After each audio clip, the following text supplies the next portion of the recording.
What's going on, guys? Bob Buskirk here at Think Computers, and today we're taking a look at a brand new case from Corsair.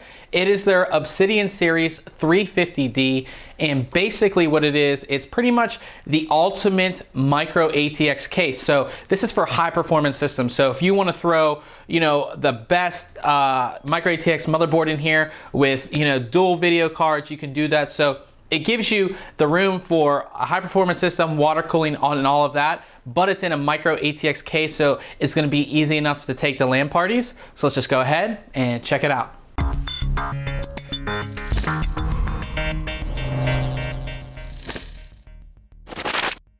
The case itself is all black, as you can see. Almost all the cases in the Obsidian series only come in black. So we're gonna go ahead and start here at the front. So I'm gonna move this around for you guys. And at the top here, you have some connections. You have two USB 3.0 ports. You have your power button right here, reset button, and then you have headphone and microphone ports.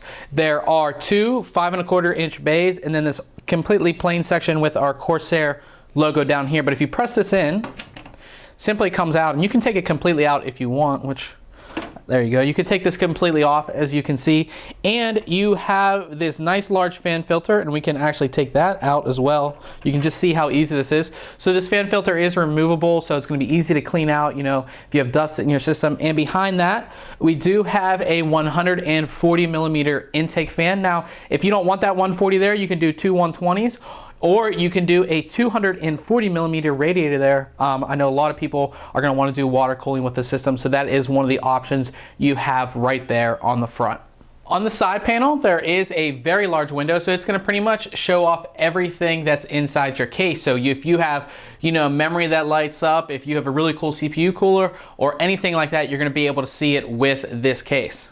On the top of the case here, you have a large ventilated section, as you can see right here, and you can fit two 120mm fans, and I believe two 140mm fans as well, and you can fit a 240mm radiator up here. So again, if you want to water cool, it's going to make it nice and easy to do that.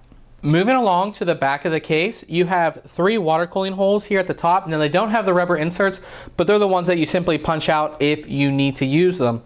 There is a 120mm exhaust fan. Now, that gives you a total of two fans. So you have the 140 in the front and the 120 here in the back. You have your expansion slots. You have a little ventilated section here to help cool off, your video cards. And of course, your power supply is going to be mounted on the bottom.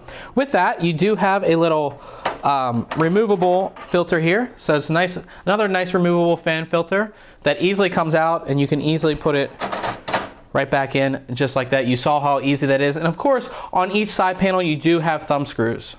Taking a look inside, the first thing we're going to see is our two 5¼ bays right here, and they use a simple tool system, so no screws or anything like that. Below that, you have three solid-state drive trays. Now, these are actually accessed on the opposite side of the case, which we will see here in just one second. Below that, there is a large open section. Now, there's a couple reasons for this. One is because, if you have longer video cards, you don't want a hard drive tray, or hard drive cage rather, blocking all of that space. So they have this open, for people who are going to want to have those high-end video cards in here and not have them get in the way of a hard drive tray. Below that, you have two hard drive trays, and these support 2.5" and 3.5" hard drives. But of course, as they're bigger, they're more or less for the larger 3.5" drives. Now, this is the first case that we've reviewed that actually favors 2.5" drives over 3.5, because we have three bays here and only two down there for 3.5" drives.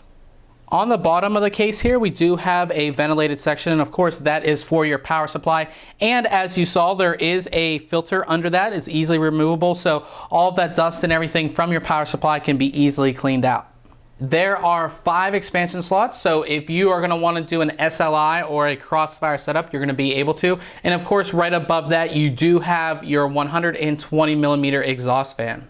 I've taken the back side panel of the case off just so you can see how everything is routed. Again, I did mention there is an extremely large CPU cutout here as well. So, if you're installing an aftermarket CPU cooler, after you have your motherboard already installed. It's going to be pretty easy to do, not much work whatsoever. There is quite a lot of room here on the back side of the motherboard tray, so you should be able to route all your cables back here and keep them hidden and out of the way, of course, of that nice large side panel window.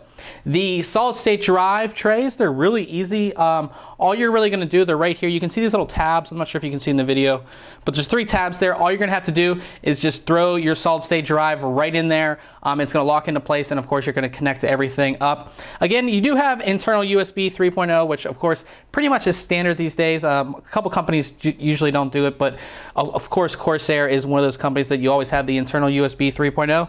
And you do have, again, the large cutouts here for cable routing, especially this one up here for your CPU power. But that is basically it. I'm really excited to get my system installed in this case, which we're gonna have a follow-up video for installation. So stay tuned for that. And remember guys, if you like our videos, why don't you subscribe? Thanks for watching.